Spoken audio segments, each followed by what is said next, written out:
Hello, everybody. Welcome to ICC's Game of the Day. I'm Grandmaster Joel Benjamin, and today I have action from round one in the Grenke Chess Classic, played in Baden-Baden in Germany. This is a relatively new tournament. It's the third year, and it's kind of a nice sign to see a tournament getting started with the economic problems we've had around the world the last few years. But this is an 8-player event with a lot of the elite players in the world, so it should be very interesting to see how these guys are going to fare in this event. So we have 4 games, and the first game I'm going to talk about, although we're not going to look at any action because there wasn't too much going on, Caruana against Anand. So Anand getting back to tournament play. It was a Gioco Piano, a lot of trades.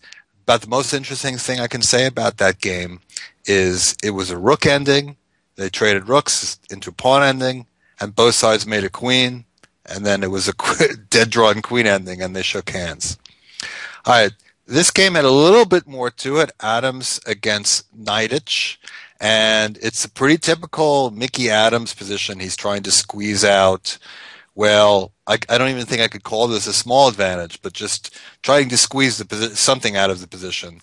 But at this moment, Naiditsch playing black played g5 and tried to make something happen. We have to consider that Naiditsch is one of the most uncompromising players around. Is that he really goes hard for wins, and he's had some tournaments where he's taken on the chin a number of times.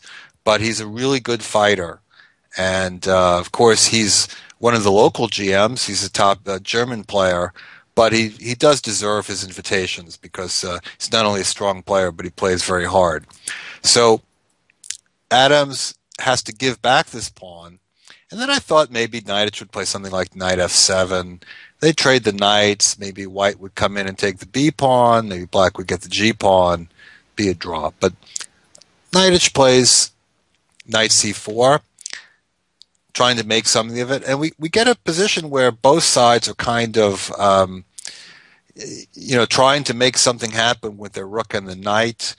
White he's setting up some stuff with knight h7 that he could get the e6 pawn.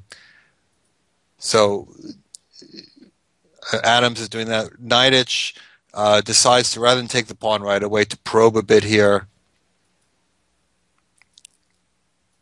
It's not entirely clear necessarily who was playing for a win at this point.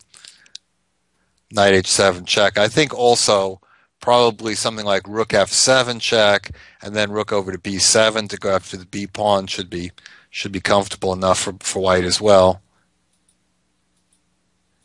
And at the end, it seems that Naiditsch has, well, slightly more winning chances, but not much. Knight d4 hitting both pawns, and Naiditsch wins the pawn for the moment, but he can't hold on to it. And Adams actually doesn't even really give him anything here. He takes it with the rook, and he's in position to sacrifice his knight for the pawn on f5, although, there could be some very slight practical chances, but if black takes the pawn, white can sacrifice and also trade rooks, which creates no practical winning chances whatsoever. Knight against nothing is a dead draw. So he didn't even succeed in getting to that. And this rook c5 acquiescing to the draw. So basically they played till kings. So not in a very exciting game, but at least some good fighting spirit there. All right. We're moving up the ladder. We're getting into the more interesting games of the round. And the next one we'll take a look at is probably the marquee matchup of the day, Levan Aronian against Magnus Carlsen. All right, so Aronian has been kind of struggling in his tournaments. He has not had a result fitting for a player who was number 2 for quite some time.